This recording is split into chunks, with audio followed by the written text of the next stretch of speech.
I know I'm like really hyping it up, but trust me when I say this area of the game is very difficult and very frustrating. Some people really like it though, and not without reason. It's well designed.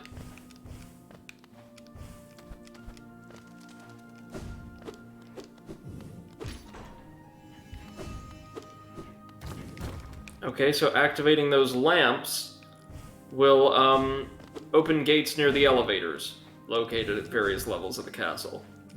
Okay, so here I got everything, so it's probably over there where there was like a gate. Mm-hmm. So this is what a supernatural realm controlled by a god other than the Radiance looks like. This was the Pale King's personal otherworld. Hmm. No, I think it was on the other screen, the elevator was. Was it? I could be wrong about that, though. Yeah.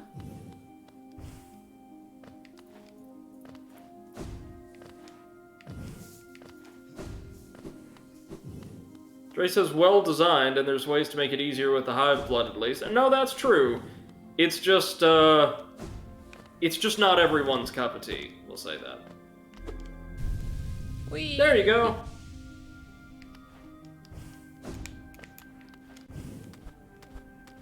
Certainly not my cup of tea. I've always been, because it's what I was raised with predominantly, right? In both my platformers and my Metroidvanias, I tend to prefer using crazy traversal abilities to perform oftentimes optional feats of exploration and discovery, right? I prefer platformers with a penchant for, again, that kind of freewheeling exploration, as opposed to really masterful management of very linear spaces. This is to say, like, back in the day, I would have chosen Spyro over Crash every time, even though I love both series, you know what I mean? Dre says, yep, hated doing it. Everybody does, don't worry. Okay, so Seth, you see these buzzsaws? Yes. These buzzsaws are your new best friends.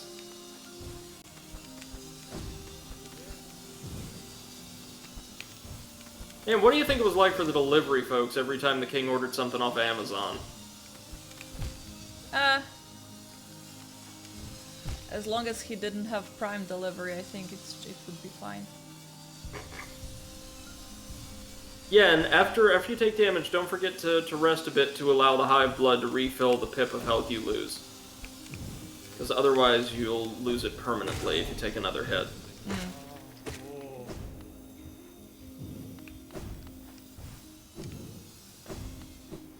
Did you ever play Super Meat Boy or I Want to Be the Guy by any chance, Seth? I played Super Meat Boy just for a few tries though, but it got on my nerves, so... Okay. You're doing very well so far, though. Very, very well. I mean, the game has tight controls going for it. It really does.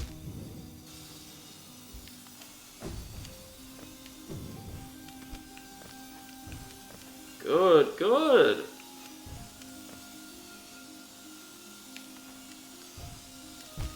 Shit.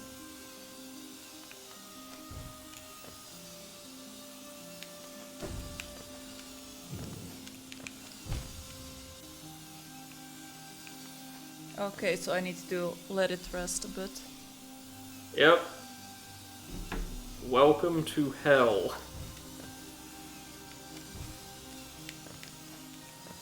This is what I remember the White Palace for.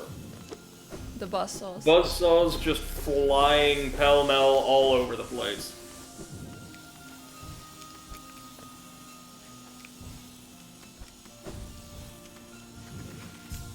I think I'm too... Oh, okay. I thought that I was too low.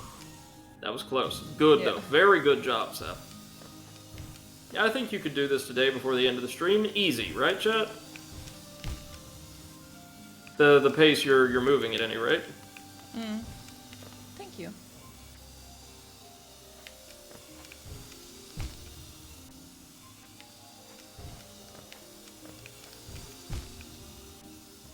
I mean, you handled the harder rifts in Blue Fire really well and really quickly, so Don't see why this should be much harder. Now, the Path of Pain is something so difficult I didn't even try. Didn't even attempt it beyond the entrance. It requires a lot of nail hopping across and with constantly moving buzzsaws. Dre says there's some really funny comics that involve the palace buzzsaws. I'm sure, oof.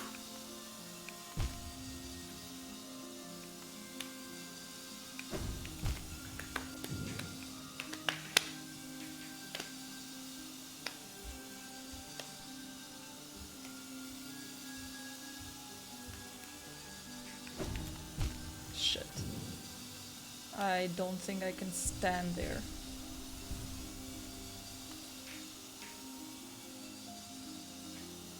Trey says, I was stuck on this spot for a bit. So was I, actually. My White Palace stream is maybe as irritated as Hollow Knight got me throughout the entire playthrough.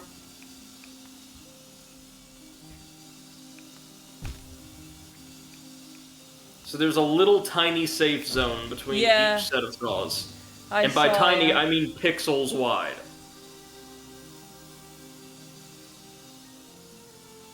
If pixels are even applicable to this type of game.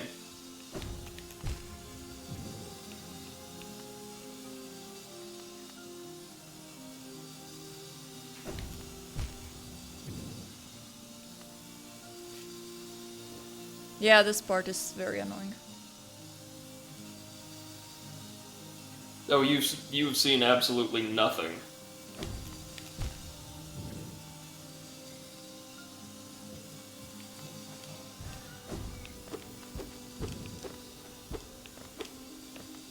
Just a reminder, Seth, for you and the audience, one of the DLCs added a much harder version of this with effectively no reward. For the Get Good guys. Yes. And they loved it, because of course they did. And I'm not trying to invalidate that. I think it's great that people with that kind of hunger for challenge are out there. But I also feel like you should get something for it, you know what I mean? Yeah. Even if it's like just another skin for the night, or a little hat or something. There you go, there you go.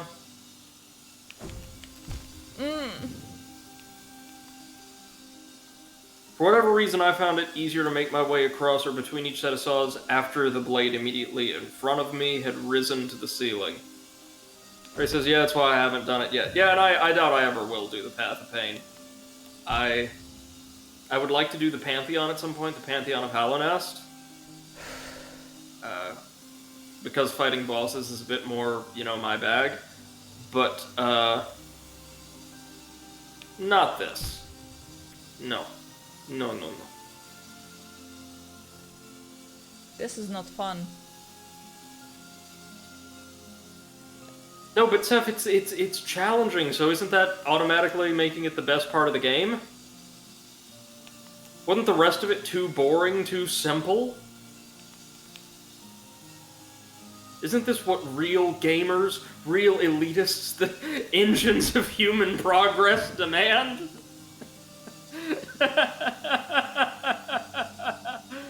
Oh man, I can't get that Reddit post out of my head. Yeah.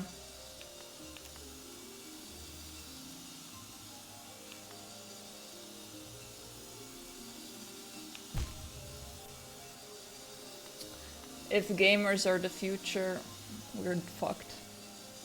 Gamers are the future. Man, just send me back to the 70s. Yeah.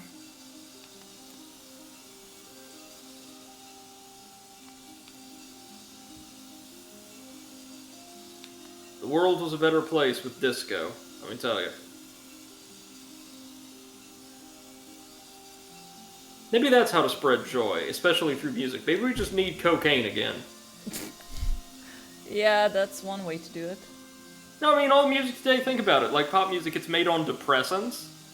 It's made on, like, you know, anti-anxiety meds and things like that. You need coke back. Back in the 70s, the world was literally burning down around some people, and they just wanted to party. Yeah.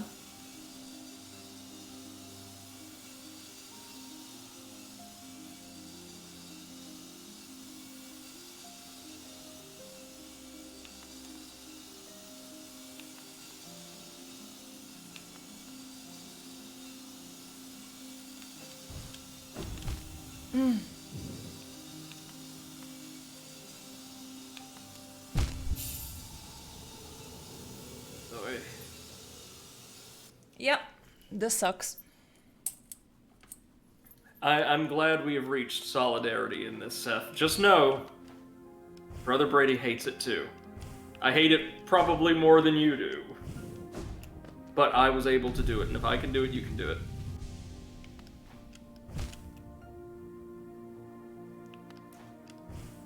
It is difficult, though, to, like, handle as you become more frustrated, right? Yeah. Like, making more missteps. And getting more and more impatient.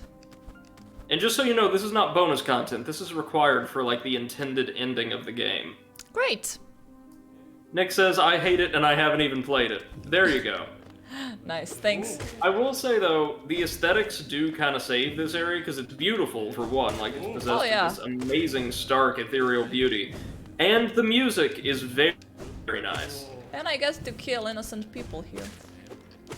Oh, they're the Pale King's courtiers. They're not innocent. Ah, okay, well.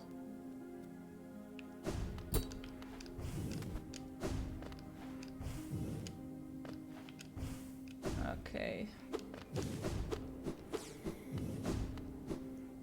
Oh yeah, there's 2 lamps I think we can strike here. So you're still gonna have to do that other path at some point. But we can also tackle this path if you're so inclined.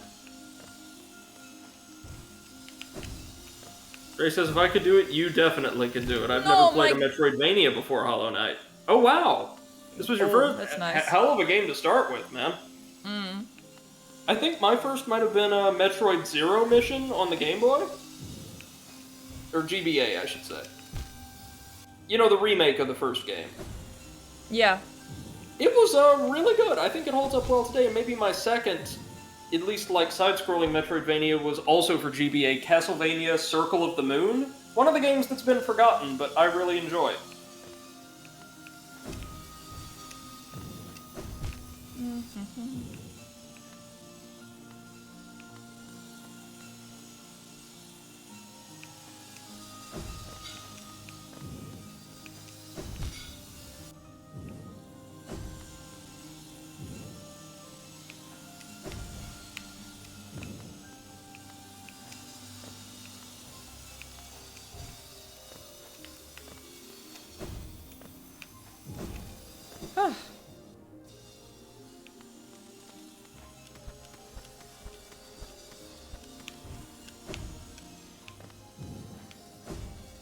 Yes, of course. Why would we be done? Oh no, Seth, you're not done. This is a pretty long stage.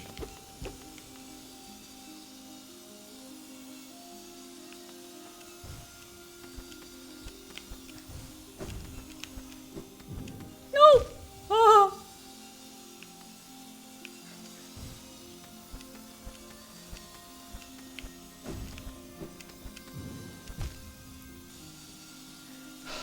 Nick asks, have you played any of the Kingdom games? Kingdom games? Son of a bitch, I start getting way too impatient. What Kingdom games?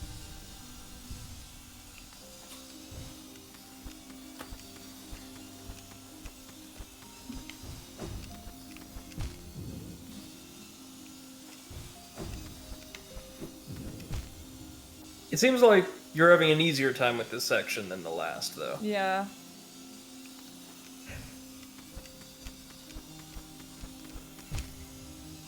Just let your health recharge. Don't want to have to go back to the bench.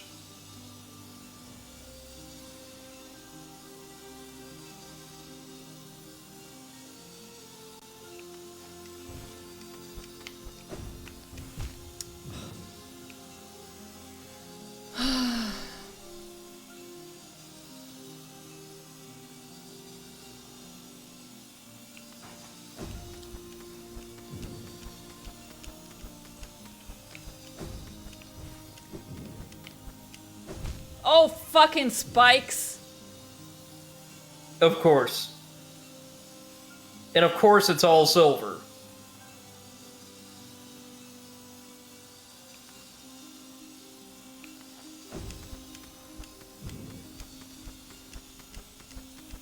Now you see what those last couple of rifts in Blue Fire were inspired by, right?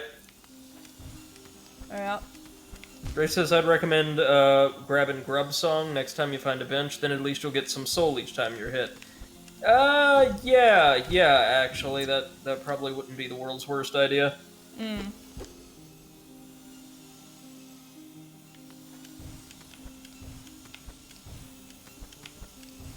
It'll allow us to have a bit more security. Okay, great job. My hands are sweaty now. Why, though?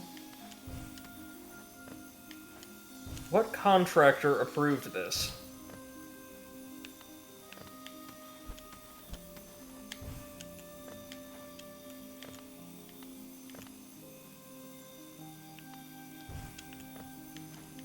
I'd also like to let you know that the Pale King is directly responsible for most of the nightmares plaguing everybody else. Fuck that. Because, the Moth Goddess, a goddess of dreams, is only doing this, is only spreading this plague that allows her to override everybody's mind and identity, because she was forgotten and therefore nearly starved by the Pale King. Great. So we're not... Aside from him, the game doesn't really have much of a villain. We're just fighting a very desperate god fighting for its own survival. Right. If we do our job properly, we have to kill it. Yay! Grace has a contractor that couldn't say no. I suppose. Or one with a massive surplus of saw blades they had to move.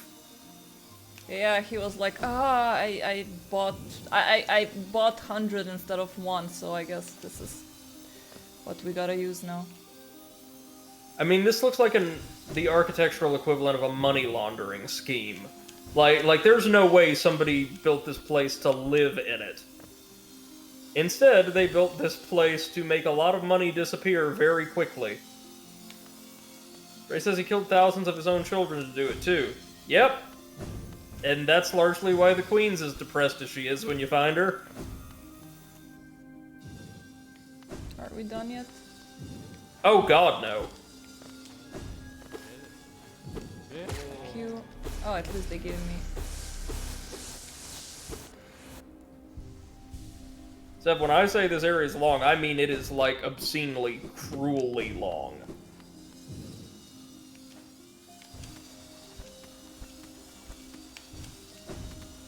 They decided we're only going to have this one area that has really difficult platforming, but we're going to make sure that our players never ask for more really difficult platforming, which of course they immediately did, and that's why the Path of Pain is present here.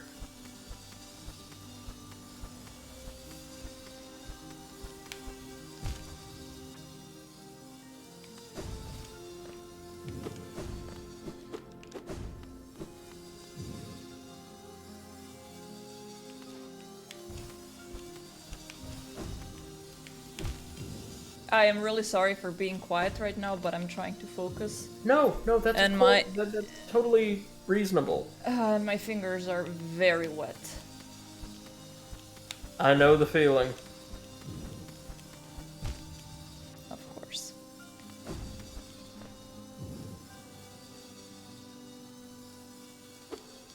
Fuck you, fuck you, fuck you, fuck you, fuck you, all with my tiny nail. Of course.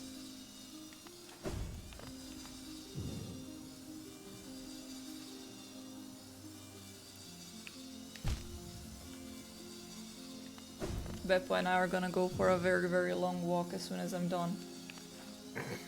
Of course, he woke up immediately and looked at me.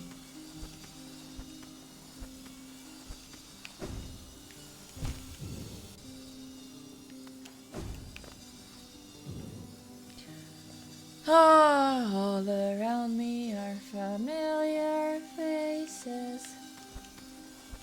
You got it.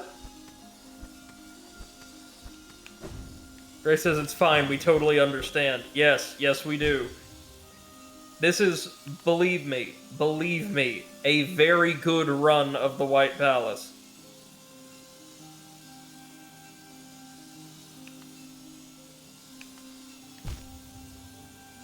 Ah, okay, so I need to go to the other side.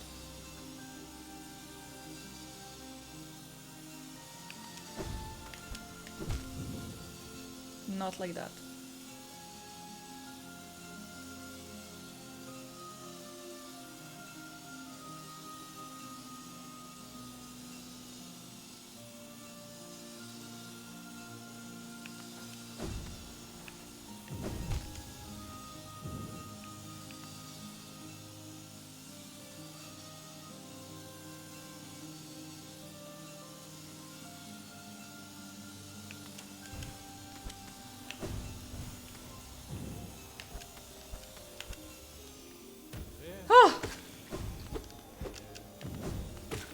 Okay.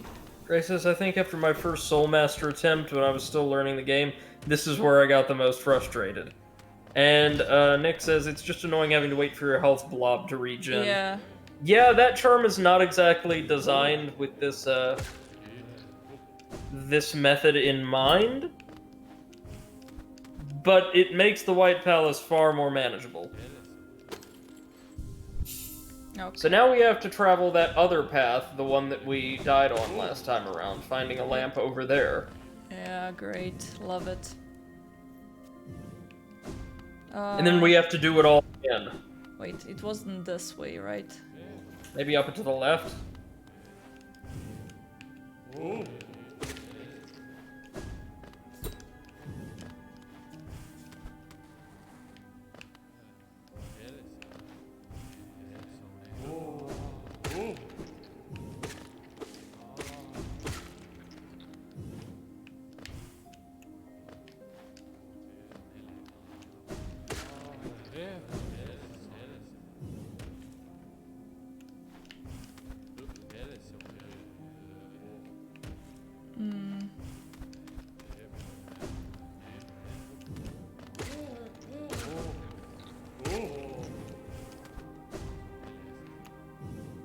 Exit. So this is where I came from?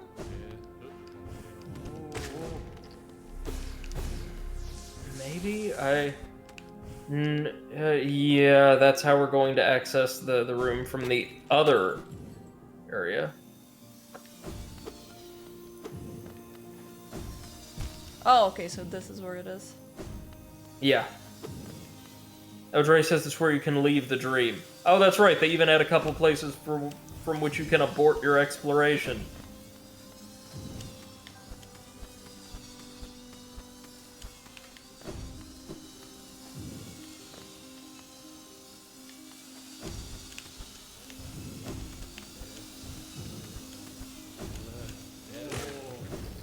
How did these fat asses get there with all the saws?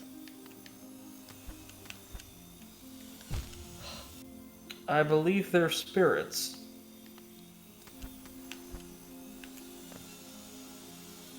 Still, it should be legal.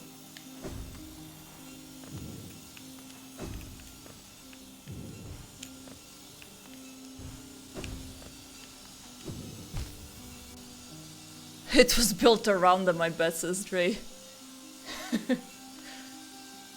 Yeah, the contractor was just like, you don't mind if I put this thing here, do you? And they were like, nah, you do you, boo. And then they realized, and then they ended up all dying because they could not get out anymore, and that's why they're ghosts. That was the untold story of Hollow Knight.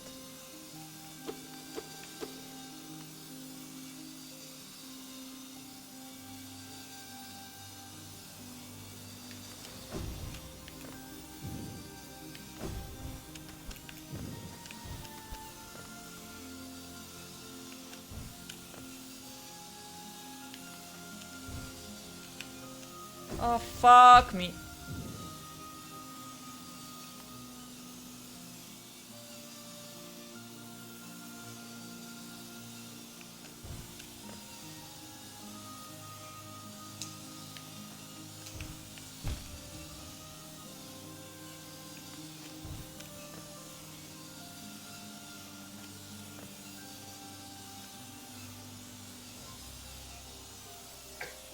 I love the knight just looking up like, yeah, I guess we're doing this. Yep. And I agree with him. I mean, he handles this with the same aplomb, grace, and resignation you would expect out of yourself, right? When you're just about done with work on, like, a Friday and you get that one last email from your superior, like, hey, would you mind checking this before you turn in for the day? Like, yeah, No. okay. Oh, we have different answers then.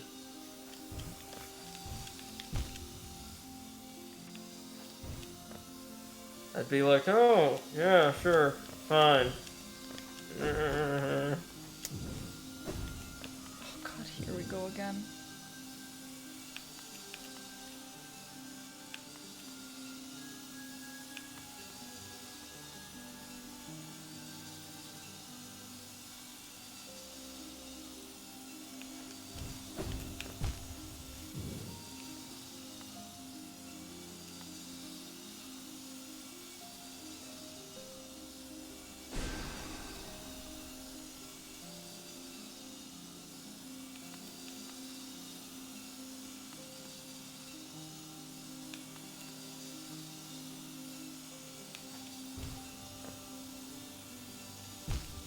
Shit.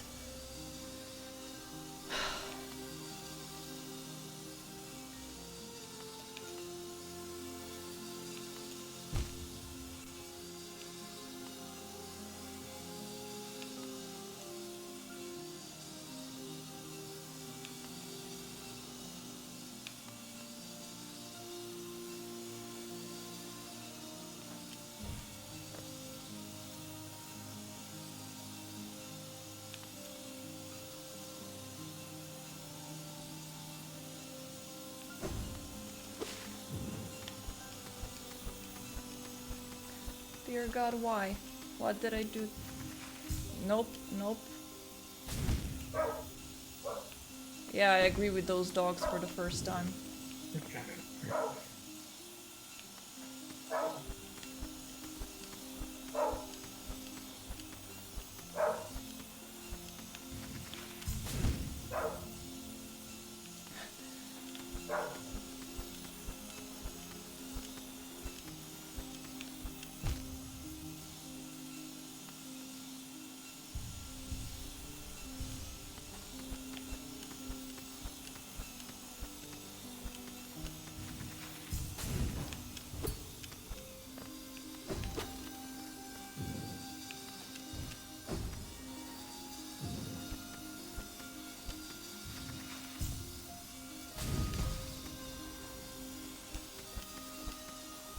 God, I knew it.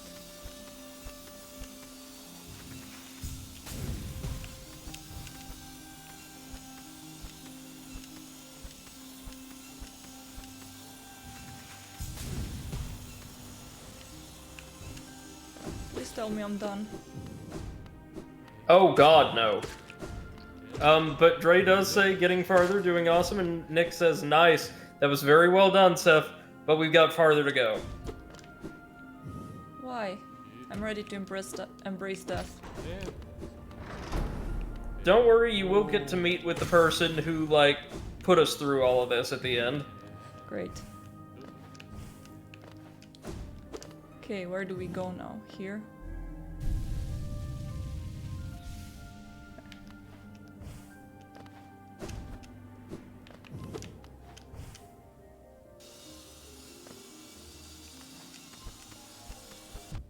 Okay, Dre so says and beat the hell out of them if you want to. I think you have to, actually. Okay, I see what this is. So you can strike the creature to render them temporarily, And you then know, use them to bounce off of yes. them. That's gonna be the basic mechanic of the next section, using these, wing molds, I think they're called.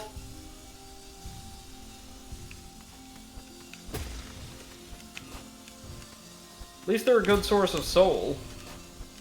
True.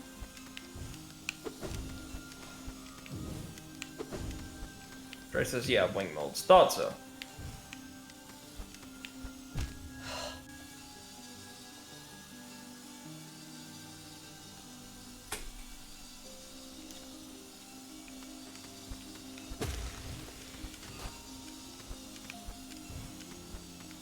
Okay, I'm now reading through some of the arguments people have made for ads making Remnant a better game with better boss fights, just because I'm a glutton for punishment. This is an interesting take. Somebody saying that the game was essentially designed and balanced as a multiplayer co-op game, which with all the scaling, I don't think that's the case. I really don't. I've heard that before. I'm not sure if it's true or not, but I've definitely heard it before.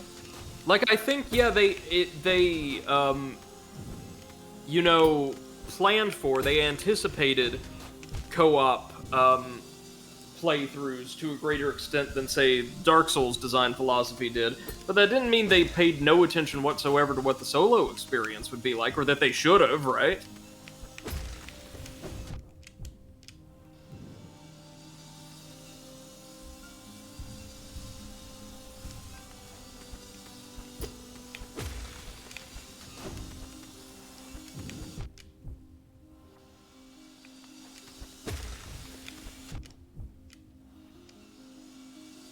God, these guys are so obsessed with, like, the omnipresence of challenge. Like, there is nothing worse for a video game to be. Nothing worse at all than manageable or worse. Easy mode. Easy. And I get it. I get that some people only really partake in gaming for adrenaline rush or for challenge or for bragging rights or whatever, and those are totally valid, totally legitimate experiences and causes for gameplay. But it's wrong then, I think, to say that absolutely nobody else can or should be able to get something out of this.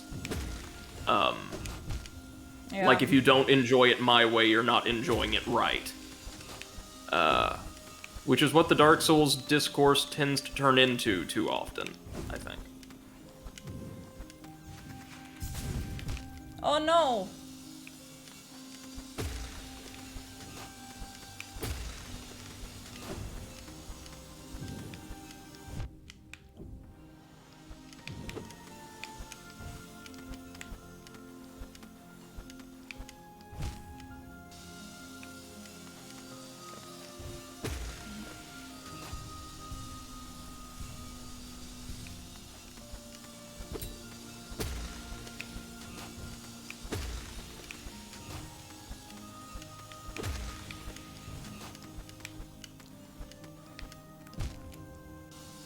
Was the wrong button that I pressed.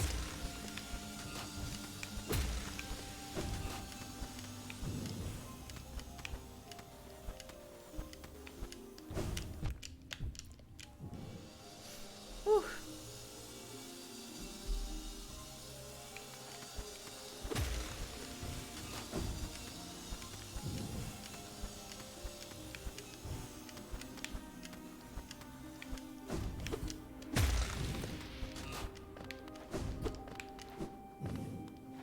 Tell me I'm done.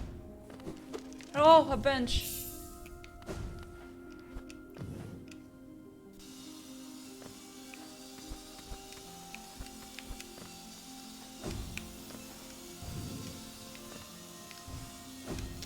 God damn it.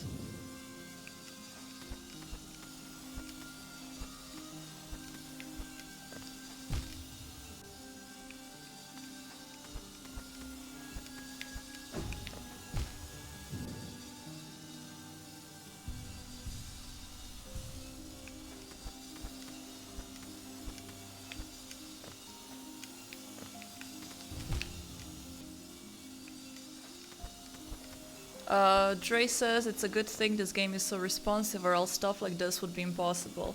Oh god, yes. Yeah, agreed. Absolutely.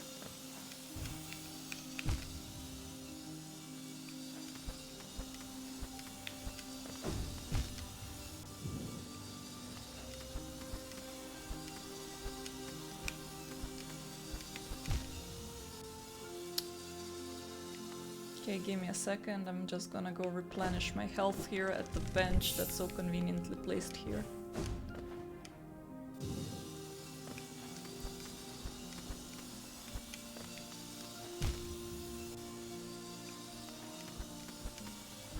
Now let me see. If you found the bench, let me pull up my map of the White Palace, which I do have. see how far in you are. Okay, so you found the second bench. Is that your second or third bench, Seth? No, that's your third, right? I think it's the third one, yeah. Okie dokie, so you passed the Path of Pain. Like the entrance to the Path of Pain. You are maybe 2/3, maybe 60% of the way there. Oh, nice.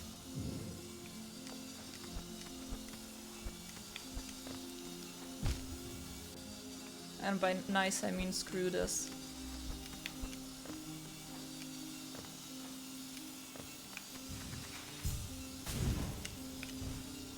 Oh god, I remember this room. Oh no, that jump. Oof. You can do it, but it always feels super tense, you know?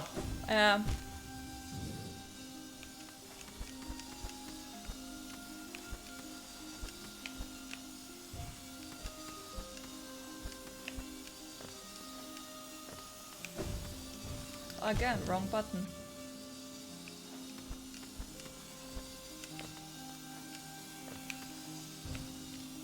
Okay, I don't get it. Sometimes it seems that my trigger buttons don't work when I'm sliding.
Okay, back to the bench. Just in the interest of time, I'm not waiting for the hive things to recharge, but just going because I know that I have a bench here, so... Mm-hmm. Oh, there we go. You can be patient here, Seth. I think you will get this... Yeah, you'll get this in time to conclude today's stream. Son of a...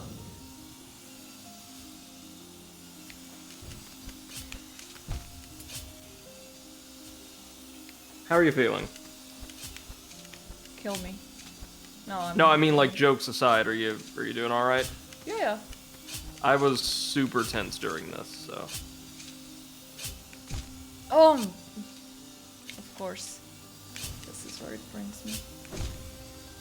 Just take your time. No rush.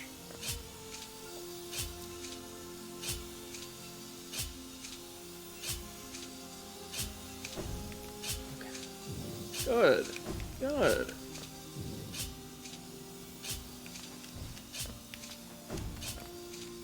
Good. Ooh. So maybe after that last alcove, you want to jump after it right after it passes by you going down. Yeah. Good, Seth. Very good. Nice.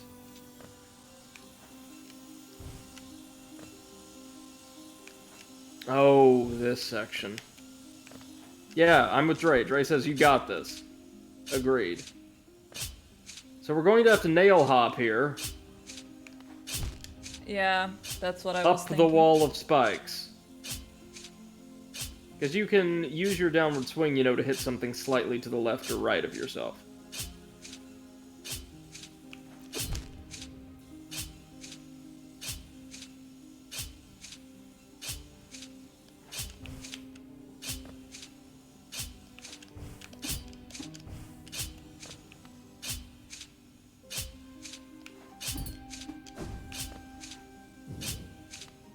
Oh, I meant like up the vertical wall of spikes.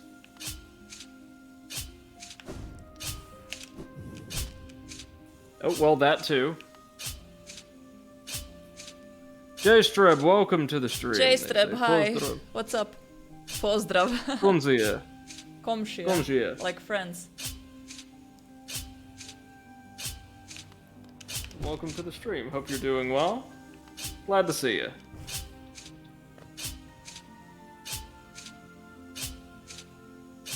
This area can officially go fuck itself. Agreed.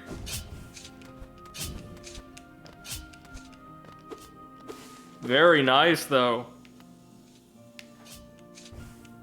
Excellent negotiation of it there. Be careful. Mind your timing.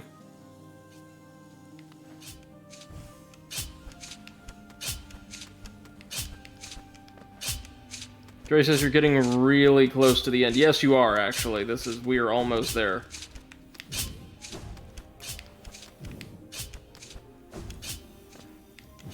Man, so clean. Thanks, I took a shower. Son of a That bitch. no, seriously, that was very elegant. I'm sure you can see what we have to do here.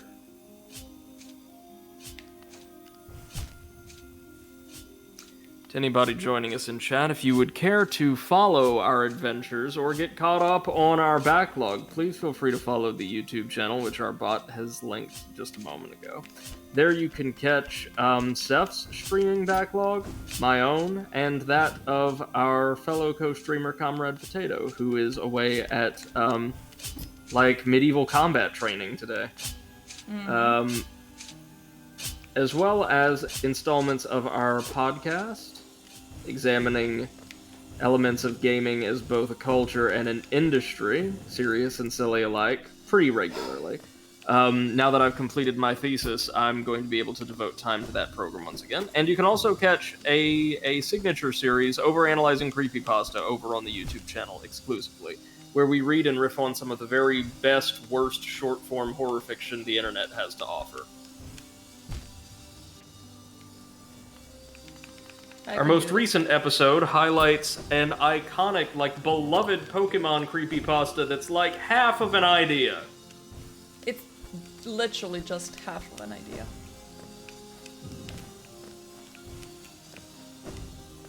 It'd be cool to play one of the ROM hacks based on it, though, like for the stream. Maybe a little low. Ah, damn it. Yeah. Just let that health recharge. We cannot die here. God damn it, I'm too high. How do I stop this from charging? I forget. Might not be too high. Oh, hit B, Dre says. Oh, that's right, you can kind of jump off. Thank you. Thank you. Wait for it. Wow, I really need to be very precise here. Indeed. Oh, that looks very good, actually. Right on the money. Oh, but of course, then they throw you directly on top of another buzzsaw. Of course. This is exactly what, like, Kaizo game design is like. I would go so far as saying this one area has outright antagonistic design, even though the rest of the game does not. Yeah. Probably. I mean, I guess it makes sense, given that you're essentially tearing through the very last defenses of an arrogant and likely insane god. Yeah, true. Still, he can go fuck himself. You're almost to his throne room.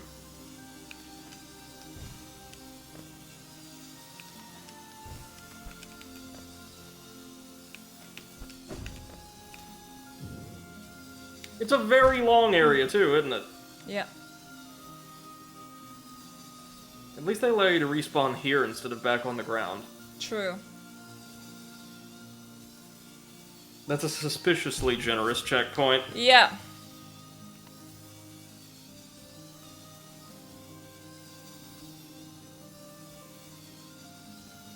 Okay, this is reminding me of some of the things I'm going to have to do in Salt and Sanctuary. I don't think any of them are this bad, but can get nasty. Dre says the only place that comes close is the Fog Canyon because of the enemies, and then Queen's Yeah. Garden. Fog Queen's Canyon Garden is wasn't as bad as Fog Canyon, certainly nowhere near Yeah. as bad as this, but Fog Canyon with the homing explosive nuclei, yeah, that was kind of tough. Not only that, but at the point where you reach the Fog Canyon for the first time is to get to the City of Tears, if I remember correctly, and the thing is then you don't have nearly as many movement abilities as you would normally do. Or health points, given that those Or suckers health take points, off yeah. 2 masks apiece. Can you believe this shit?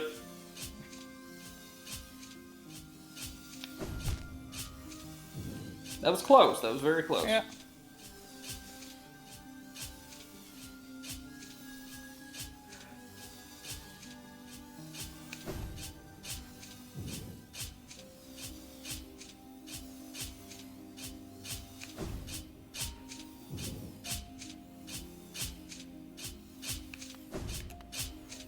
Good, Seth. Very good. You're able to visually, or I suppose visualize, the positioning you need to take to make it between those spears pretty well.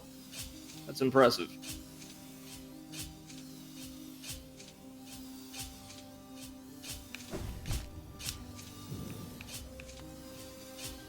Let me see how close we are. If I'm right, anyhow, like about your relative positioning. There's the garden. Oh, yeah, Seth. If I'm reading this right, you were almost at the absolute pinnacle of the palace. That sounds good. I hope that Peppo is not gonna pee himself though, because I don't want to stop now. Like, I'm sorry, doggo, but yeah, fuck it, you're gonna have to pee on my feet. All the things I do for the stream, that's what I wanted to say. Heal. Just take your time. This is not the place to die, Seth. I mean, no place really is, but especially not this one.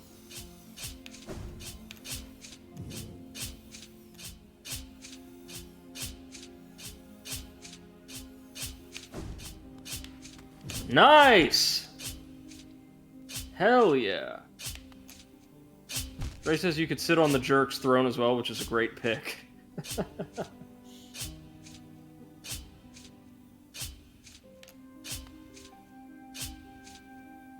like getting to go take a photograph with a mall Santa if he had previously been trying to kill you with hatchets. Yeah. Like the mall Santa from Netflix show Happy, if you've watched that one. I have not. Or, what about... Was the film, or the film series just called Bad Santa, where, like, Santa was a horror film slasher? There we go. Something. No. Might have been something like, Santa's Slay, S-L-A-Y. Is this where I need to go? I don't know, everything looks the fucking same. But it's beautiful, right? It is beautiful, but still looks the fucking same.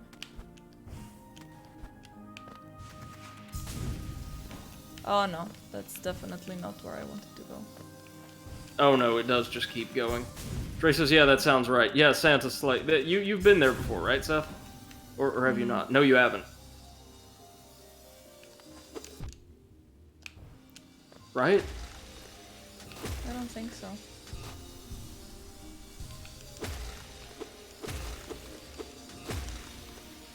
Evening, Schnaufy. How's it going, Hi, man? Schnaufy! Thanks for joining us.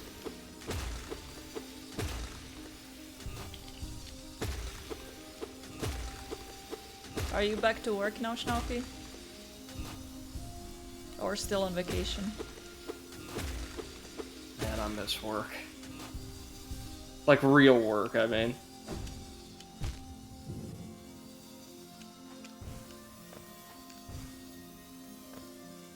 No, this looks like somewhere where I've been. So maybe go check out the elevator room? Trey says, I think you actually have enough for one of the unbreakable charms. Yeah, oh, if we can get unbreakable strength, we'll have a great time. Is it possible I have to go there? No. No. That's where you came from. We don't want to go back down there, Seth. Okay. So this is the room with all the buzzsaws. Yeah, the one room with all the buzzsaws. Then it could have been that area where I was at.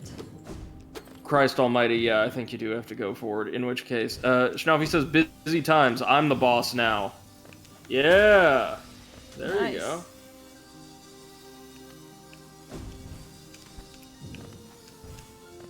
I mean, it feels great to pull off a jump like that, right? But then, like, no doubt you panic immediately after, because, oh, I came so close to the buzzsaws.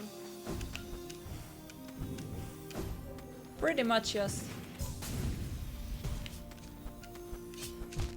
Oh. Booty butt cheeks, I remember this one. Booty butt cheeks.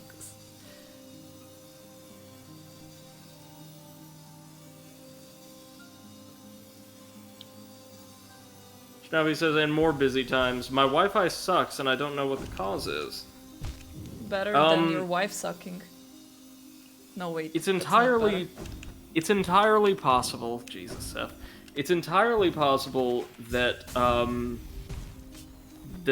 your network or your area has seen extensive Wi-Fi use, and it could just be interfering with your signal.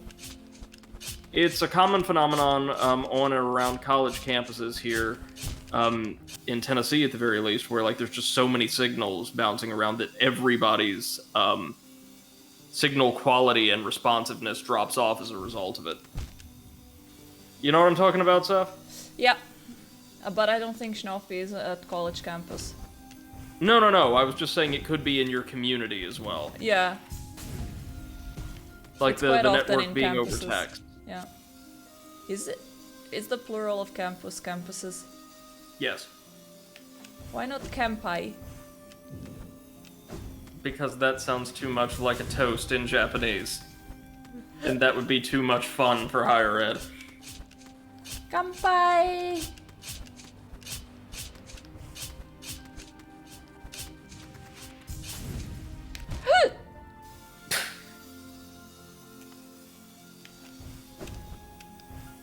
Okay. Duffy says, yeah, I have no clue at all. I changed my router and called the provider. Okay, well, just keep us up to date then. That's an interesting development. Like your provider has no idea what's going on either?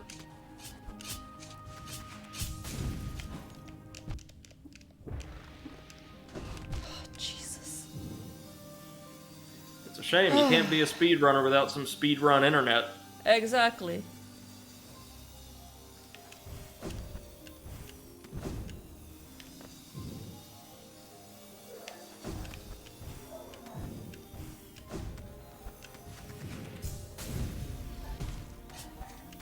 I would maybe ask Potato or Shiver in the Discord. They usually know Yeah.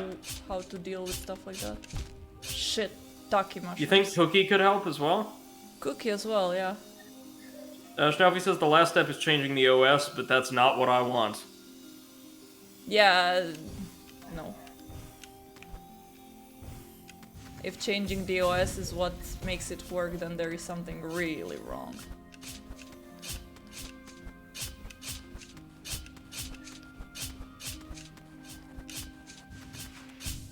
It's too low, yep.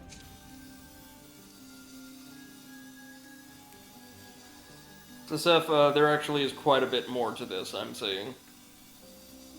If you're where I think you are. At the end. Well, no. Near the end, no doubt. But not at the end, I'm sorry to say. You make me sad. Well, no, Team Cherry made you sad. I'm just making you informed.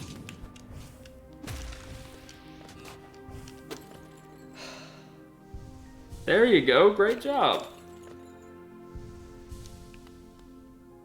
No, wait a minute, go ahead. Okay. that felt satisfying. No What's doubt. gonna kill me here? Nothing. That's weird. Doing a little research here. Ooh, fancy. Yeah, I think you are near the end. Well, I'm just rocketing myself now. Oh, there is a broken guy here. And the music stopped. You might be there then. Holy shit, Seth, yes you are. Okay, not gonna take the elevator yet. Yeah, Dre says you're right at the end. Yes, you are. I misread the map, because of course I did. I've never read a map properly for I one am of so these happy streams. you misread a map. Me too. Me too.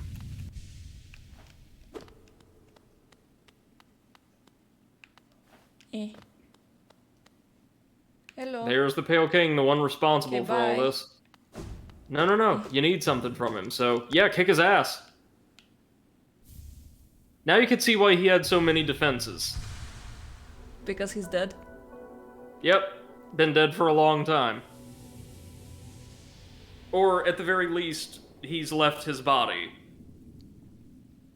And by destroying what remained of him on the throne, you kind of, like, banished his spirit from the world.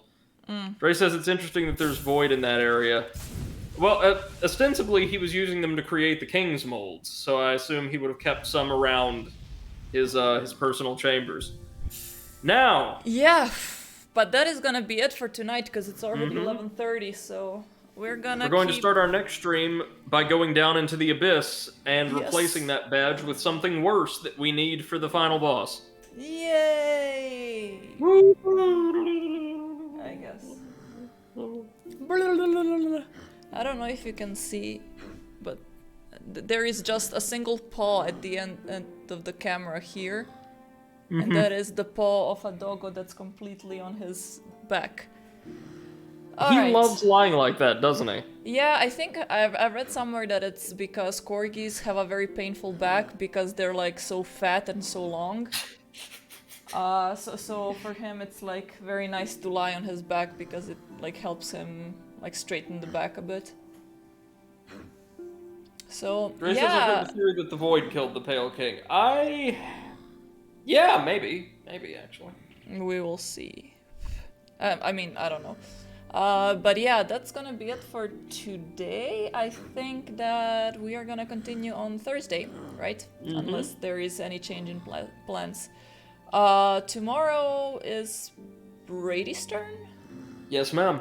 I will be premiering Salt and Sanctuary over on my channel. A game I've played quite a bit, but have never beaten before. Yeah, And so... guys, I am dedicating effort to like my playthroughs to an extent I couldn't during the thesis writing process. I am creating a handwritten checklist of significant items and encounters in every major area that I'm going to keep with me as we work through. Holy shit, did the shoutout mod just give me like a favorable clip for once? For the first time you didn't die in it, so... Great. Me and Potato, right? Like, that's Yeah, even happened on basically. Pot's channel. Yeah. I mean, the shout-out command absolutely knows what people are into. Oh yeah, no doubt. Anywho's, yeah, so check out Brady's stream tomorrow then, and we will see each other on Thursday. Thank you guys, and good night. Take care all. Bye-bye.